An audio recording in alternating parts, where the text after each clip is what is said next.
열왕기상 20장부터 22장을 중심으로 왕들의 이야기를 계속 보고 있습니다. 그 중에 착한 왕, 나쁜 왕, 위선한 왕, 아합과 또 엘리야의 이야기를 중심으로 왕의 이야기를 계속 보고 있는데, 자, 오늘은 21장을 보겠습니다. 21장 한 장의 말씀인데, 우리가 잘 아시는 나봇의 포도원에 대한 이야기입니다. 제가 제목을 이렇게 지었습니다. 포도원에 대한 두 가지 생각. 포도원을 지키려는 사람이 있고요. 그걸 빼앗으려는 사람이 있습니다. 제가 소제목 두 번째를 이렇게 한번 지어봤는데요. 부동산 거래와 하나님. 괜찮지 않습니까? 제가 지었지만. 지금 왕이 부동산 거래를 요청해요. 나봇이라는 사람에게. 그 나봇이 거절합니다. 왜 거절했을까? 그리고 아합은 이것에 대해서 어떻게 대처했는가? 뭐 그것들에 대해서 한번 생각해 보시면서 오늘 말씀을 보시면 좋겠습니다. 자, 세 가지 질문을 염두에 두시고 오늘 본문을 같이 읽으려고 하는데요. 자, 아합이 우리가 보통 그냥 우리가 알고 있는 아합은 나쁜 왕입니다. 그런데 오늘 우리가 자세히 읽어가면서 나쁜 왕인 이유들을 조금씩 알게 됐어요. 첫 번째는 이세벨로 인하여 우상 숭배를 했습니다. 명확하게. 여호와의 신앙이 아니라 바알 신앙을 받아들이고 그것을 한 우상 숭배를 했어요. 그리고 우리가 지난 시간에 20장의 모습을 통해서 또 하나 발견한 게 있죠. 아합에게 여호와를 섬길 기회가 없었던 게 아니었다. 아합에게도 분명 하나님께서 기회를 주셨고 또 전쟁에서 승리하게 하셨고 또 순종하여서 괜찮은 왕이 될 수 있는 기회가 있었음에도 불구하고 아합이 그 순종의 기회를 버리고 실패했죠. 완전히 그 적을 멸절한 게 아니라 사울과 같은 실패. 자기 눈에 보기 좋은 것을 가지고 또 상대방의 왕을 살려줌으로써 하나님의 심판의 이야기를 또 듣게 되죠. 그런데 오늘은 플러스 알파가 있는 거예요. 나쁜 왕인 또 한 가지 이유가 또 하나 있는 거죠.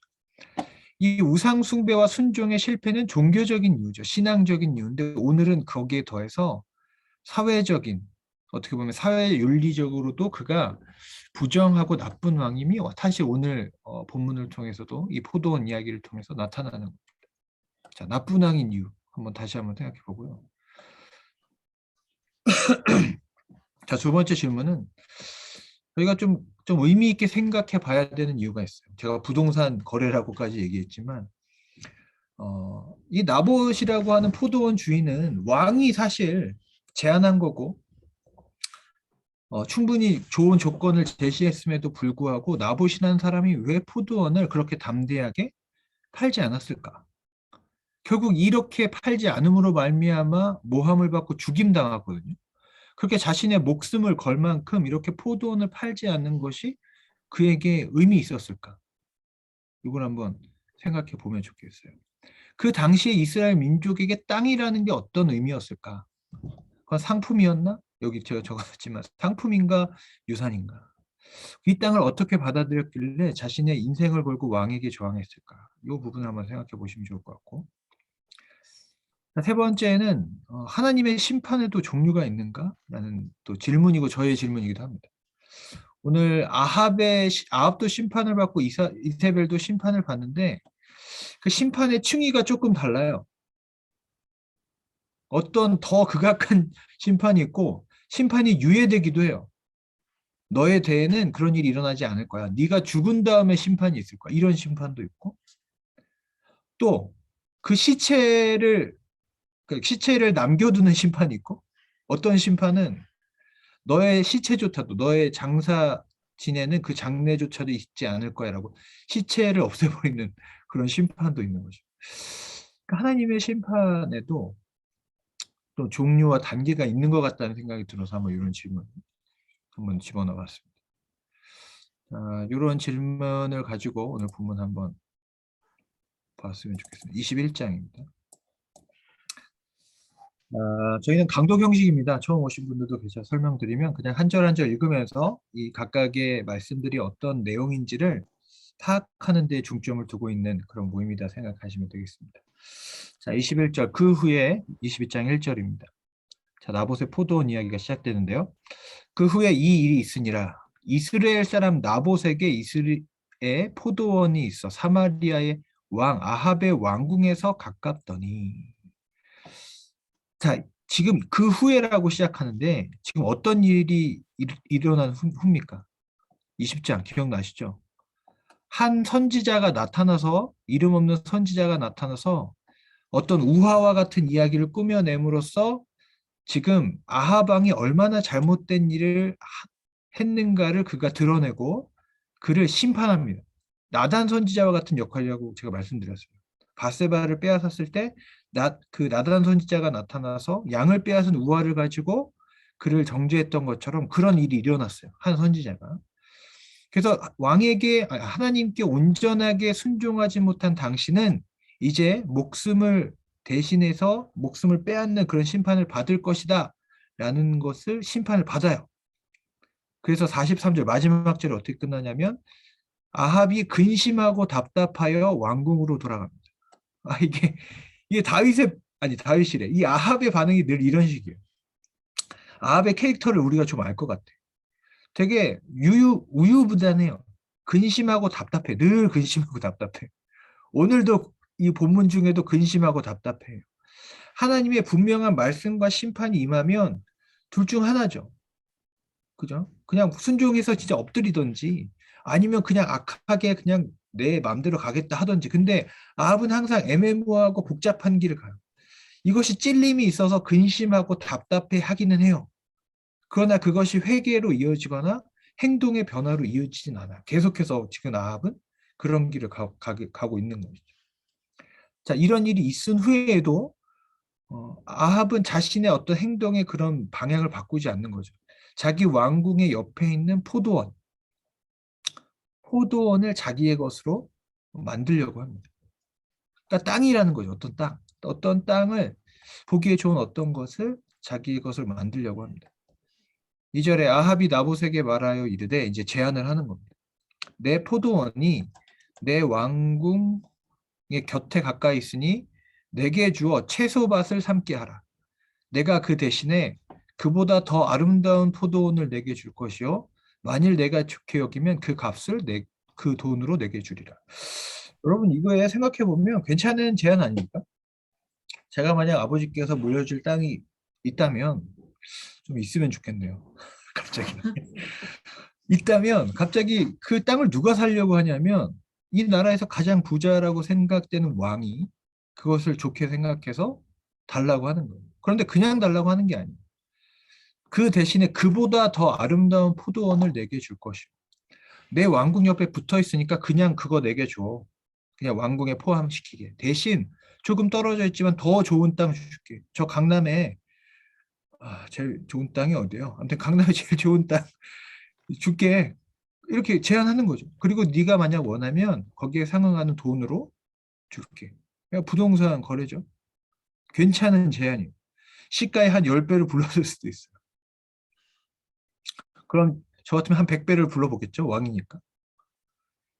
그럼에도 불구하고 나봇은 뭐라고 얘기하냐면 나봇이 아합에게 말하되 내 조상의 유산을 왕에게 주기를 여호와께서 금하실지로다. 그럼 이게 이유예요. 내 조상의 유산을 왕에게 주기를 여호와께서 금하실지로다. 그러니까 더 높은 가격을 원하거나 다른 조건을 제시한 게 아니라 내가 이 포도원을 당신에게 줄 수 없는 분명한 이유가 있다. 그거는 조상의 이것이 나에게 주신 조상의 유산, 하나님께서 주신 유산이라는 거예요. 이해가 되시는지 모르겠어요. 그러니까 이스라엘 민족에게 있어서 땅이라는 거는 여러 가지 의미를 내포하고 있는데 그것은 일단 하나님의 것이에요. 그래서 신명기의 말씀에 보면 그 땅을 영원히 누구에게 파는 게 사실은 금지돼 있어요. 그리고 힘있고 권력 있는 사람들이 그 땅을 독점하지 못하고 영원히 소유하는 것을 금하기 위해서 율법의 여러 가지로 제한을 하고 있습니다. 뭐 희년이라는 것도 마찬가지죠. 몇 년이 지나면 이제 그것을 원래 주인으로 돌려보내는 일들이 율법에도 규정돼 있어요. 그 땅이라는 거는 그러니까 이제 구약 성경의 땅이라는 거는 주인이 이제 하나님이세요. 제가 요 내용을 조금 어려울 수도 있지만 제가 그래도 한번 소개를 해볼게요. 제가 한 가지 책을 한번 발췌해서 정리를 해봤어요. 성경에서 땅의 의미 6가지 관점이 있는데요. 그냥 상식에서 지금 나봇이 이유를 드는 건 사실 이게 커요. 땅은 공동체의 유산이다. 그러니까 하나님께서 여호수아 의 책에서 우리가 나타나지 하나님께서 분배해 주신 땅이기 때문에 이것이 궁극적으로 하나님의 것이다라는 유산이라는 관점이 여기 있는 거예요. 그리고 또 무슨 관점이냐? 5번째 관점. 땅은 하나님의 경작지다. 그래서 우리는 땅의 주인은 하나님이시고 우리는 그것을 잠시 맡은 경작인일 뿐이다. 이것을 영원히 누구한테 넘기는 것은 사실 이들의 관점에서는 아예 염두에 두지 않는 조건인 거죠. 그러니까 나머지는 한번 보세요. 그러니까 왕의 부의 원천으로서의 땅의 관점이 있고, 그러니까 땅이 조건적인 선물이다. 신명기 같은 경우에 잘 나왔죠. 어떤 것을 너희가 율법을 지키면 그 땅을 얻을 것이다. 여호수아 이제는 이제 배분하는 거고, 선지서 같은 경우에는 땅에 대해서 어떤 관점을 가지고 있냐면 땅과 그 위에 사는 백성과 하나님과는 하나로 묶여 있어요. 이해가 되시죠? 백성들이 타락하면 땅이 심판을 받아요. 그래서 막 기근도 생기고. 그리고 그 백성들이 하나님과의 관계가 회복이 되면 그 땅이 회복이 돼요. 그러니까 땅이라는 것은 구약시 성경에 나오는 땅이라는 것은 단순히 그냥 흙과 바위로 이렇게 구성된 것이 아니라 상당히 영적인 의미를 가지고 있어요. 통치가 임하는 곳이고 이것이 영적으로 연결되어 있기 때문에 거기에 사는 백성들의 삶이 그 땅에도 영향을 주고 하나님께서 그 땅을 통하여 그 사람들의 영적인 상태를 보여주시기도 하고 이런 의미를 가지고 있어요. 또 아브라함의 이야기나 출애굽기를 통해서 보여주는 땅의 의미는 결국은 돌아갈 어떤 집의 의미로서의 땅. 여기 뭐 이제 이민자적인 관점이라고 되어 있는데, 그러니까 우리가 결국은 돌아갈 어떤 하나님의 재어주신 땅이 있다는 거죠. 결국은 우리는 다 이방인 같이 하나님께서 정하신 그곳으로 돌아가는 그런 땅의 의미가 있어요. 그래서 하나님의 백성들은 하나님의 나라의 땅으로 들어가게 될 것이다. 이런 관점으로 땅을 보고 있다는 거죠. 이건 나중에 또 기회가 있으면 자세히 설명을 하고. 어쨌든 나봇은 오늘 이런 관점으로 땅을 보는 거예요. 그러니까 이 지금 히브리인 또 이스라엘 백성들이 원래 가지고 그 신앙에 있어서 가지고 있는 땅의 관점과 지금 무엇이 충돌하고 있냐면 가나안 백성들, 그러니까 이방인의 관점으로 보는 땅의 관점이 충돌하고 있는 거예요. 이들에게는 이거는 그냥 상품이에요. 상품. 그냥 돈을 주고 살 수 있는 거고 나의 자산이에요. 지금 뭐 현대적인 땅의 개념도 뭐 거의 이와 비슷하죠. 그냥 나의 자산이에요, 땅. 그리고 그것을 영원히 팔 수도 있고 내가 그걸 돈을 주고 살 수도 있는 거예요. 그러나 지금 여호와의 관점에서 이스라엘의 그 애굽에서 탈출해서부터 지금 여기까지 온 이스라엘 백성에게 있어서의 땅이라는 것은 단순한 의미가 아니라는 거예요. 내 조상의 유산을 왕에게 주기를 여호와께서 금하실지로다. 그러니까 소유권을 넘길 수 없다. 이건 하나님께서 우리 종족에게 우리 지파에게 배분해 주신 것이고 이걸 넘기는 그런 게 아니다라는 거죠. 그러니까 여기서 우리가 알 수 있는 아합은 어떤 왕이냐면 당연히 이런 땅의 관점을 이스라엘 왕이 모를 리 없어요. 그러나 지금 이 사람은 바알 숭배를 기반으로 해서 이 가나안의 방식을 백성들에게 당연하게 제시하고 있는 거죠. 이해가 되시죠? 아, 왕이라는 영향력 있는 왕이라면 사실 이 땅에 대한 관점을 가지고 그 땅을 잘 갖고 와라. 뭐 이렇게 격려해도 모자를 판에 가나안 방식의 땅을 대하는 방식을 백성에게 당연하게 제시하고 있어요. 그러니까 이미 그 관점에 물든 거죠. 이 아합이라는 왕. 자, 이렇게 반대합니다. 자, 4절에 이스라엘 사람 나봇이 아합에게 대답하여 이르기를 또 2번 반복하죠. 내 조상의 유산을 왕께 줄 수 없다 하므로 아합이 근심하고 답답하여 왕궁으로 돌아와. 이 똑같죠. 제가 아까 아합이 계속 항상 근심하고 답답해 한다 그랬죠. 이게 아합이 참 복잡한 사람이라는 걸 우리가 알 수 있어요. 그러니까 우리가 단편적으로 아합이라는 캐릭터를 이해하면 그냥 악한 사람이라고 우리가 볼 수 있지만 자세히 보면 아합은 되게 복잡한 사람이에요. 제가 볼 때. 그냥 악한 사람이라면 여기서 근심하지 않아요.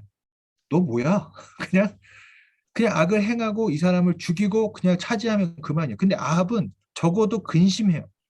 선지자가 나타나서 나에게 어떤 말씀으로 충돌하면 거기서 갑자기 낙담을 하고 근심하고 답답해해요. 자기의 욕망과 하나님의 말씀이 충돌할 때 답답해요. 그러나 아합의 한계는 뭐냐면 거기까지. 늘 여기까지. 근심하고 답답해서 그냥 다시 집으로 가. 그래서 집에 가서 넷플릭스 보고 혼자 답답해하고 밥 안 먹고 주변에 근심이 돼. 여기까지. 그냥 자기 기도 제목이 돼버려. 근데 사실 왕이 이런 사람이 이런 역할을 하는 사람은 아니죠.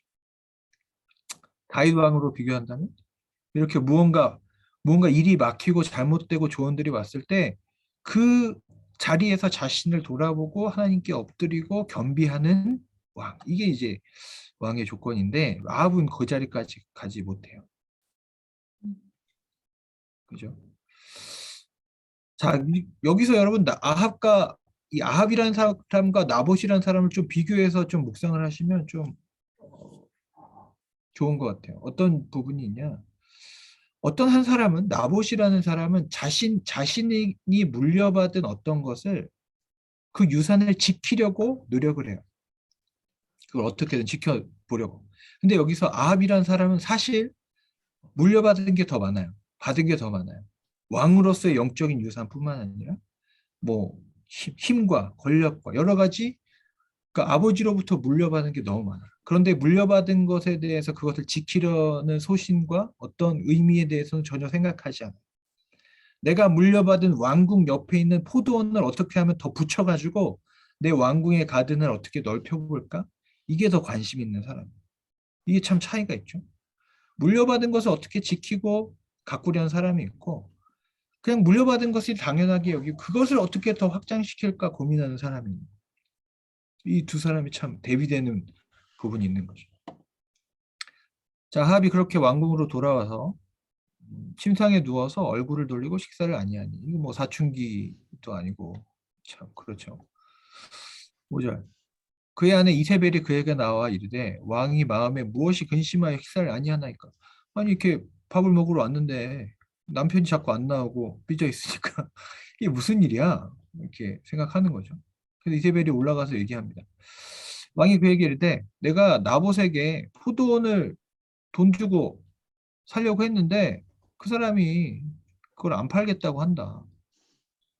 7절 그의 아내 이세벨이 그에게 이르되 왕이 지금 이스라엘 나라를 다스리시나이까? 이 질문이 참 중요해요. 왕이 지금 이스라엘 나라를 다스리시나이까? 자, 이세벨이 어떤 사람이냐? 이제 이방인 왕의 딸이잖아요. 그 솔로몬 때부터 저희가 그 애굽 왕의 그 바로의 딸이 솔로몬 옆에 계속 있었다고 우리가 강조한 걸 봤잖아요. 그 딸이 어떻게 솔로몬에게 영향을 주었을까가 사실 여기서 명백하게 드러나는 것 같아요. 그 이방 왕의 딸들이 어떻게 이스라엘 왕에게 영향을 줬는가? 바로 이런 방식일 거예요. 왕이 지금 이스라엘 나라를 다스리시니까 이게 뭐냐면 이 나라의 왕은 당신입니다. 왕이 곧 법이에요. 왕이 곧 땅의 주인이에요. 사실 이런 말이에요. 왜 고민하고 있냐는 거예요. 아합은 왜 고민했냐면 이 하나님 나라 방식의 통치 안에서는 법이 있어요. 법이 있어요. 왕도 따라야 할 법이 있는 것이 이스라엘의 통치예요. 이해가 되시죠? 백성도 따라야 하지만 하나님의 율법 안에서 이 왕은 하나님께서 주신 법을 따라야 하는 것이 왕의 자리예요. 그걸 알아요. 아합도. 그래서 고민하는 거예요. 이 땅을 갖고 싶지만 사실 그 법 아래에서는 내가 이 땅을 가질 수 없는 것을 아는 거예요. 그러니까 갈등하는 거죠. 어떻게 하지? 갖고 싶은데. 그런데 이세벨의 관점, 이방인의 왕의 관점에서는 이런 고민이 말이 안 되는 거죠. 왕이 곧 법인데 지금 우리 남편은 대체 뭔 생각을 하는 거야? 그러면서 가나안 왕의 통치의 방식을 아합에게 보여주는 거죠. 아마 솔로몬에게도 그랬을 거예요. 바로의 딸이 솔로몬에게도 동일한 방식으로 아마 바로의 통치의 방식을 아마 알려줬을 거예요. 이렇게 하는 거다.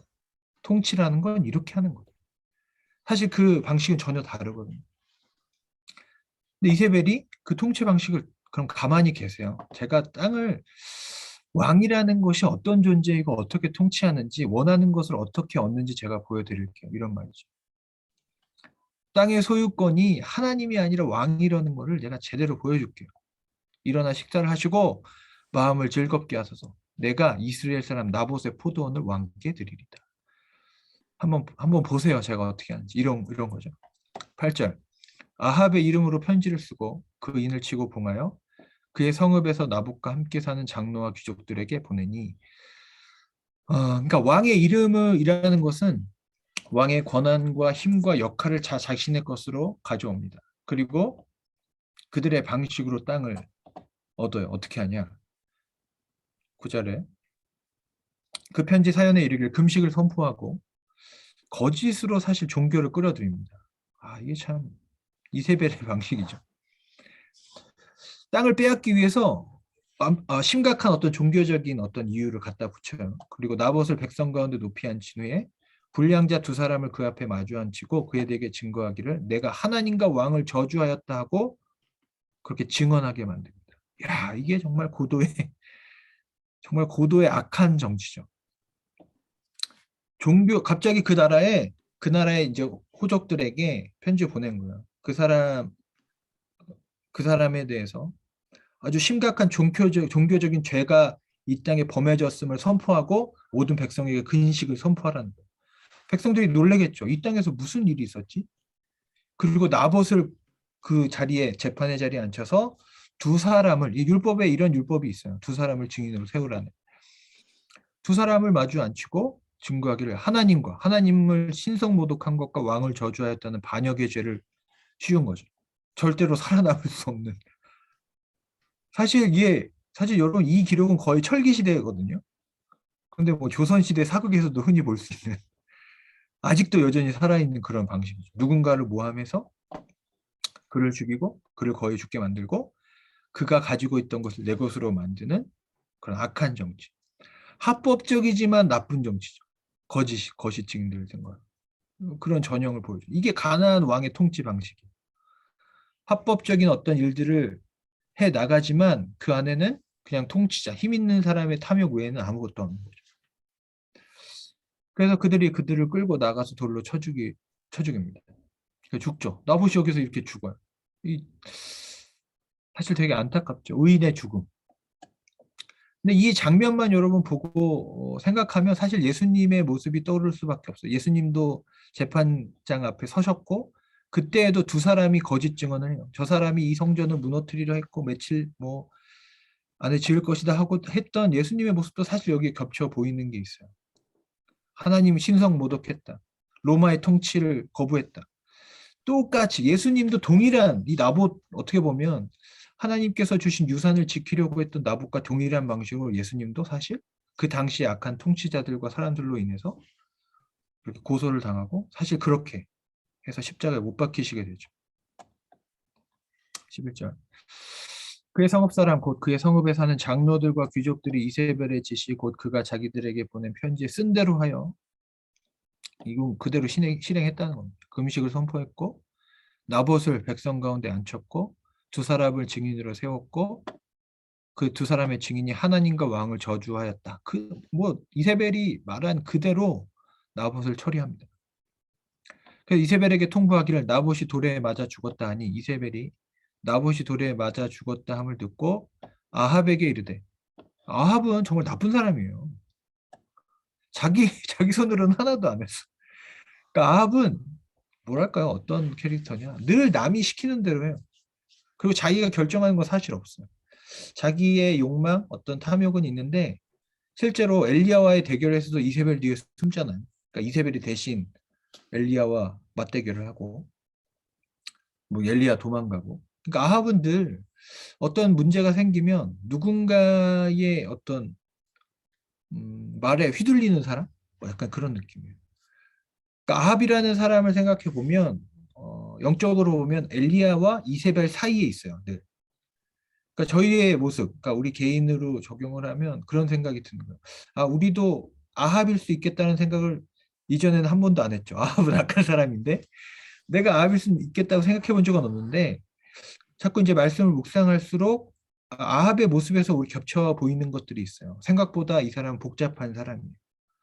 생각보다 율법을 알고 있고 또 그것 때문에 근심도 하고 그러나 결정하지 않고 늘 뒤로 숨다가 결국은 이세벨의 말에 그냥 암묵적인 동조하는 사람.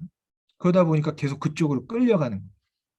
엘리야와 이세벨 사이에서 이세벨의 행위에 암묵적으로 동의하면서 그냥 계속 끌려가요. 그러니까 그래서 더 안타까운 것 같아요. 그러니까 아합에게 그러니까 이세벨이 말합니다. 다 처리됐습니다. 이제 일어나서 그 나봇의 포도원을 차지하소서. 나봇이 살아있지 않고 죽었나이다. 아합이 나봇이 죽었다 함을 듣고 이 다윗의 모습이 저는 자꾸 이제 겹쳐 보이는 게 뭐냐면 다윗은 아무리 악인이라고 해도 자기 원수라고 해도 의인과 좋은 사람이 죽었다 하면 항상 어떻게 했냐면 자신의 옷을 찢었어요. 자신의 옷을 찢고 애가를 부르며 하나님의 귀한 용사가 죽었도다. 그러면서 백성들을 불러가지고 그 사람을 위해서 애곡했거든요. 자기를 죽이려고 했던 사울이든 뭐 압살롬이든 누구든 간에 그래도 의인이었던 사람, 좋은 사람이 죽으면 항상 슬퍼했거든요. 그런데 아합은 그런 그런 거는 없어요. 그냥 바로 이제 기뻐하며 금식이 끝나고 일어나 포도원을 차지하러 간 사람. 아, 이 참 야합의 캐릭터가 참 복잡한 것 같아요. 한 가지를 좀 살피고 갈 텐데 아합이 왜 포도원을 원했는가라는 게 보면 여기에 나봇에게 제안할 때 이렇게 하거든요. 내 왕궁에 그 포도원이 가까이 있으니 포도원을 그냥 포도원으로 남기겠다고 한 게 아니라 요 구체적인 의미가 있어요. 채소밭을 삼게 하라 이렇게 얘기하거든요. 그러니까 포도원을 바꾸어서 채소밭을 만들겠다는 그게 단어가 나와요. 근데 이게 참 의미가 있더라고요. 찾아보니까 채소밭이라는 의미가 성경에 좀 나와요. 자, 채소밭의 의미 한번 따라와 보세요. 신명기 11장에 보니까 하나님께서 이스라엘 백성에게 약속을 하실 때 어떻게 약속하냐면 젖과 꿀이 흐르는 땅을 너희에게 주겠다고 약속을 해요. 그런데 이 땅을 무슨 땅과 비교하냐면 지금 너희가 들어가는 땅은 너희가 도망 나온 구원받은 애굽 땅과 같지 아니할 것이다. 거기는 어떤 땅이었냐? 파종한 후에 너희들의 힘으로 물을 대고 채소밭에 댐같이 하고 여기 채소밭 나오죠. 채소밭.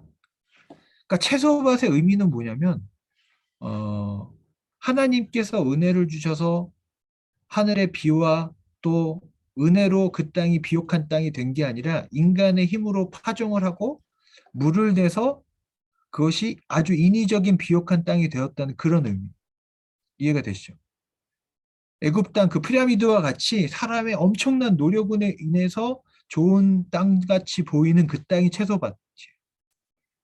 대조한 그러니까 가나안 땅과 대조되는 좋은 땅같이 보이는 게 채소밭이.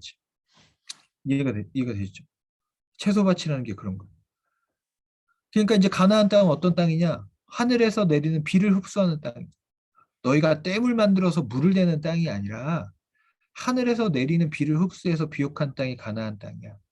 하나님 여호와께서 돌보아 주시는 땅이 가나안 땅이야. 이것과 대비되는 의미로서의 채소밭이 있는 거예요. 그러니까 아합이 지금 포도밭이라는 것을 채소밭으로 바꾸려고 하는 거예요. 그러니까 어떤 게 하나님의 은혜로 비옥한 땅이 아니라 인간의 힘과 관리로 인해서 좋아 보이는 땅으로 만들겠다는 의미이기도 하고 또 두 번째로는 이스라엘 백성을 보통 포도나무, 포도원으로 많이 비유합니다. 그죠? 그런데 그 포도나무를 뭐예요? 다 채소밭으로 바꾸겠다는 거죠. 그러니까 하나님의 백성들을 다른 통치로 아주 애굽의 통치로 바꾸겠다는 그런 의미도 있는 거예요. 이해가 되시죠? 포도원은 하나님의 은혜와 하나님께서 내려주시는 비로 말미암아 그 열매를 맺는 포도원과 같은 이스라엘 민족을 이 왕은 뭐예요? 내가 심고 내가 물을 주어서 나의 채소들로 만들겠다. 이제 이런 의미가 이 안에 사실 상징적으로 내포가 되어 있다. 그렇게 보면 되겠습니다. 그렇게 채소밭을 만들려고 했습니다. 그래서 결국 이런 방식으로 얻게 됩니다. 자, 여기서 또 생각하는 거는 우리가 아까 첫 번째 질문이 그거였잖아요. 아합이 왜 나쁜 왕인가? 그러니까 우상 숭배와 하나님을 섬기지 않는 것에서 시작했는데 그 범죄가 결국 어디로 이어졌냐면 그 전까지는 이 나봇의 포도원의 이야기가 나오기 전까지는 나봇은 아니 아합은 그냥 종교적으로 신앙적으로 나쁜 왕이었어. 그런데 그 우상 숭배가 깊어질수록 이세벨의 통치를 닮아가면서 사회적이고 정치적인 죄까지 이어갑니다. 살인, 강도, 압제 이것이 이제 그 죄가 확장되죠. 이제 넘어섰어요. 이제 백성들에게도 나쁜 왕이 돼요. 하나님과의 관계뿐만 아니라 백성들에게도 나쁜 왕이 된다는 거예요. 자, 이런 아합을 가만히 둘 리가 없죠. 17절에 여호와의 말씀이 디셋 사람 엘리야에게 임하여 이르시되. 엘리야 오랜만에 등장했죠. 엘리야. 그 호렙산에서 이게 힘이 다 빠져서 호렙산에서 엘리야를 다시 하나님께서 세워주시고 그 이후에 다시 엘리야에게 주시는 첫 번째 일이 이거예요. 엘리사를 세웠죠. 그리고 그 이후에 첫 번째 주시는 게 뭐냐? 다시 아합에게 가는 거예요. 저는 좀 이게 너무 이제 간단하게 여기는 묘사가 돼 있는데 엘리야의 마음도 한번 생각해 볼 필요가 있어요. 그 전에 이세벨의 위협 때문에 사실 도망갔거든요. 그런데 다시 너무나 담백하게 이 말씀에 따라 다시 와서 이세벨 앞에 서요. 그리고 아합 앞에 왕 앞에 섭니다. 근데 이것의 의미를 보면 아까 제가 포도원 얘기를 했잖아요. 제가 여기 써놨습니다. 더 높은 힘, 더 높은 포도원 주인, 진정한 포도원 주인의 심판. 이렇게 보는 게 맞는 것 같아요. 이 포도원의 주인이 원래 이제 나봇이었지만 이세벨은 그 포도원의 주인이 왕이라고 생각했죠. 그래서 그냥 뺏어버렸죠. 그런데 하나님께서는 더 진정한 이 포도원, 이스라엘이라고 하는 포도원의 주이신 하나님께서 말씀으로 이 약한 권력을 사실 심판하는 거죠. 사실은 너희가 소장민에도 불구하고 이걸 경작하는 그냥 맡겨둔 건데 그걸 내 것처럼 여겼을 때 하나님께서 그것을 깨닫게 하신 말씀을 주시는 거예요. 저희 삶도 마찬가지. 우리가 무언가를 하나님께서 맡겨주셨는데 이게 내 거다라고 생각해서 뭔가 내 힘으로 뭔가 이거를 하려고 할 때 하나님이 그게 네 게 아니야라고 깨닫게 할 때가 있는 것 같아요. 건강도 마찬가지죠. 건강 같은 게 대표적으로. 이 몸이라는 게 그냥 내 거야라고 생각해서 항상 저는 그런 것 같아요. 감기 남들 걸릴 때, 나는 요즘 감기 안 걸려. 이렇게 생각하면 감기가 다음날 찾아오는 것 같아요. 이게 감기나 이런 게 나한테 달린 게 아니구나. 그러니까 약간 이런 거죠. 진짜 주인이 누구신지 보여주시는 거예요. 너는 일어나 내려가서 사마리아에 있는 이스라엘의 아합 왕을 만나라. 그리고 그가 나봇의 포도원을 차지하러 그리로 내려갔나니 너는 그에게 말하기를 여호와의 말씀이 내가 죽이고 또 빼앗았느냐고 하셨다라고 말해라. 근데 여러분 엄밀하게 말하면 아합이 했어요? 아합이 안 했어요. 아합은 그냥 가만히 있었어요. 그럼에도 불구하고 하나님은 뭐라고 네가 죽였고 네가 빼앗았다고 얘기합니다. 여러분 이건 상당히 저에게 충격적인 말이에요. 우리가 안 했어요. 그런데 그렇게 하게 내버려 뒀을 때 하나님은 내가 죽였다고 얘기하고 내가 빼앗았다고 얘기합니다. 이건 하나님께서 이 죄에 대한 어떤 관점이 내가 죽였다, 내가 빼앗았다고 하셨다 하고 그리고 심판의 말이 어떤 심판을 받냐면 아합은 나봇이 죽었잖아요. 나봇의 피를 핥은 곳에서 개들이 내 몸에 피도 핥으리라. 나봇이 그렇게 비극적으로 죽어서 피를 흘린 것처럼 너도 그렇게 비극적으로 죽을 것이다 얘기해요. 실제로 그렇게 죽어요. 바로 뒷장 22장에 비극적으로 죽습니다. 고통스럽고 비극적으로 죽어요. 아합이 엘리야에게 이르되 이게 실제로 만난 거죠. 내 대적자야 내가 나를 찾았느냐 대답하되 내가 찾았노라. 이 표현도 좀 의미가 있어서 제가 메모를 쳤는데 내가 내 자신을 팔아 여호와 보시기에 악을 행하였어. 지금까지 행한 아합의 어떤 행위들을 하나님께서 엘리야를 통해서 어떻게 평가하시냐면 너는 내 자신을 팔았다 이렇게 표현해요. 어떤 값을 얻는 대신 나 자신을 누군가에게 줘버린 거죠. 그러니까 어떤 대가를 바라고 나 자신을 하나님의 소유인 나 자신을 누군가에 팔아버렸다. 여호와 보시기에 이렇게 악을 행하였으므로 여호와의 말씀이 내가 재앙을 내게 내려 너를 쓸어버리되 내게 속한 남자는 그러니까 심판의 말이 이어지고 있는데요. 너뿐만 아니라 너는 그렇게 비극적으로 죽을 것이고 너에게 속한 남자들은 다 멸절당할 것이다. 죽을 것이다. 그래서 앞으로 그 전에 있었던 여로보암, 악한 왕인 여로보암 또는 바하사처럼 그의 집처럼 너의 자손들도 다 비극적으로 그렇게 죽을 거다라고 심판한 거예요. 그러니까 그 사람뿐만 아니라 그 집안 자체를 다 멸절할 것이다. 그렇게 이야기합니다. 자, 그 다음에 23절에 자, 이세벨에 대해서도 심판을 얘기하시는데요. 조금 달라요. 자세히 보면 달라요. 똑같이 개는 등장하는데 아까는 개들이 핥았잖아요. 피를. 여기서는 먹어요. 이게 좀 죄송합니다. 이게 약간 19세입니다. 19세. 개들이 먹어요. 이세벨을. 이건 어떤 의미냐면 비극적인 죽음뿐만 아니라 시신도 남지 않은, 그러니까 어떻게 보면 이 시대는 명예가 중요한 시대에서 명예롭게 장사되지도 못하는 어떤 더 비극적인 어떤 것을 나타내죠. 시신도 남지 않을 것이다. 아합에게 속한 자로서 성읍에게 죽은 자는 개들이 먹고 들에서 죽은 자는 공중의 새가 먹으리라 하셨느니라. 그러니까 이세벨이 대표적으로 사실 제가 아까 심판에도 약간 단계가 있나라고 생각한 게 이런 부분이에요. 누구는 비극적으로 죽지만 아합은 시체가 남습니다. 그래서 백성들이 장사해요. 근데 이세벨은 장사하려고 갔는데 시체가 없어. 자, 제가 뒤에 나오지만 한번 볼게요. 이세벨의 마지막을 볼게요. 이세벨은 한참 뒤에 죽어요. 11개 하에 가서 죽어요. 아합은 바로 죽는데 한번 보세요.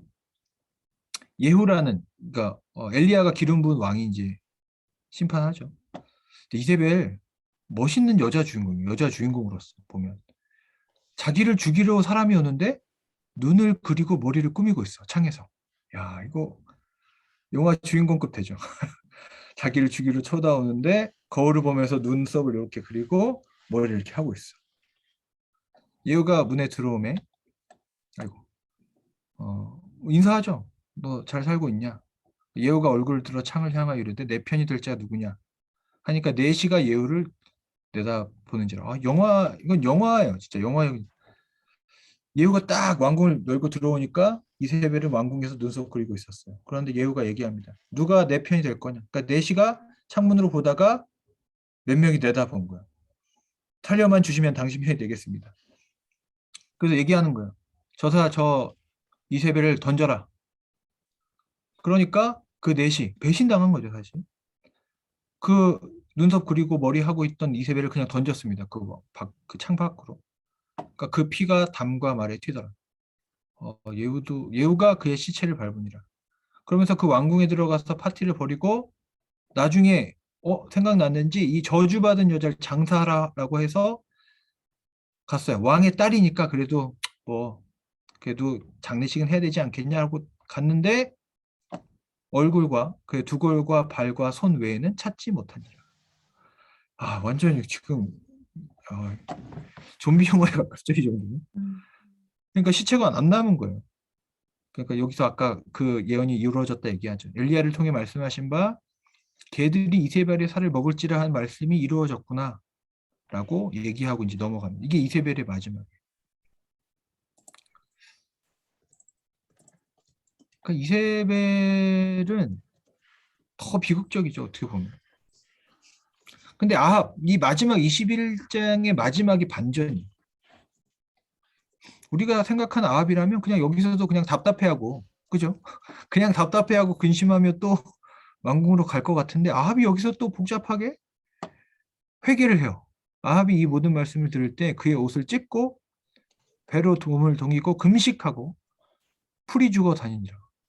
여기서는 자기가 이제 진짜 그렇게 죽는다고 하니까 또 이세벨도 죽는다고 하니까 무언가 깊이 깨달았는지 겸비합니다. 하나님 앞에서 회개하고. 그러면서 여호와의 말씀이 엘리야에게 임해요. 그러니까 아합에게 임한 게 아니에요. 이렇게 겸비하는 모습을 보여요.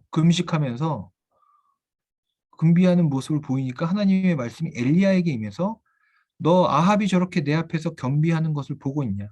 그가 내게 앞에서 겸비함으로 내가 재앙을 이렇게 말한 재앙을 저의 시대에는 내리지 아니하고 그의 아들 시대에 그 재앙을 내리리라.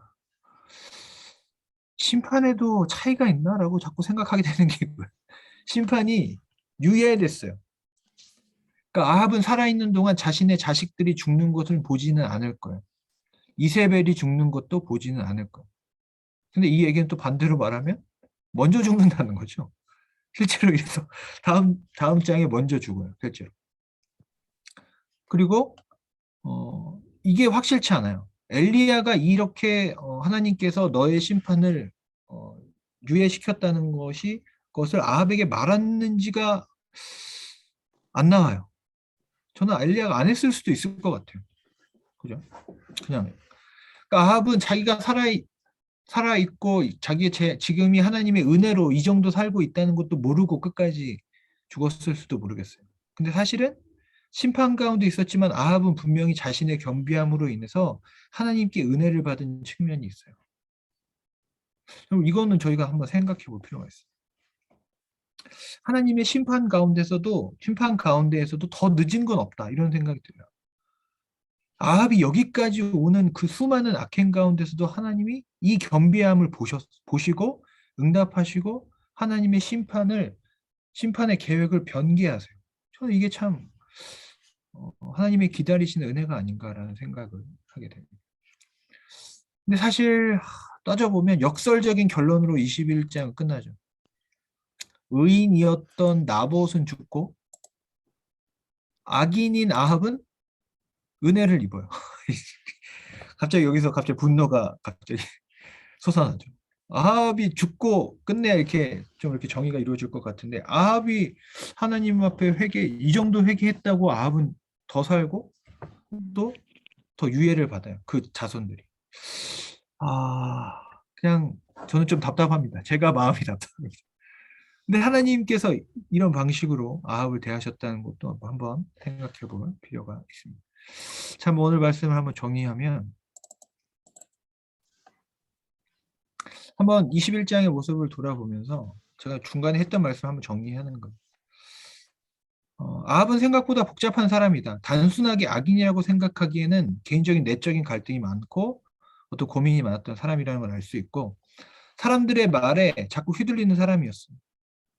그러니까 우리의 모습을 한번 돌아보시면 좋을 것 같아요. 우리의 삶은 언제나 엘리야와 이세벨 사이에 있다. 엘리야처럼 나의 어떤 내가 잘못 갔을 때 뭔가 나를 충돌하게 만드는 하나님의 말씀이 있고 또 한쪽에서는 이세벨과 같이 내가 원하는 것을 하나님의 방식은 아닌 것 같지만 그것을 나에게 해주겠다고 하는 목소리가 이제 있는 거죠. 아, 이렇게 하면 되는데 어떻게 해야 되나? 우리의 선택은 무엇인가? 이런 고민을 한번 해보시면 좋을 것 같고 세 가지 모습이 있어요. 세 군상이 있어요. 받은 것에 감사하고 지키려는 사람이 있어요. 나봇이죠. 저 나봇을 생각할수록 이번에는 나봇이 이렇게 안타까울 수가 없어요. 받은 것에 감사하고 지키려고 했다가 그냥 죽었어요. 온갖 모함을 받고 그 동네에서. 마녀 사냥 같은 거죠, 사실은. 뭐 이렇게 명예롭게 죽은 것도 아니에요. 왕을 반역하고 사실 하나님을 잘 섬겼는데 하나님을 모독했다는 죄로 뭐 화형당한 거죠, 사실. 돌로 쳐 죽인 건 종교적인 죽음이니까.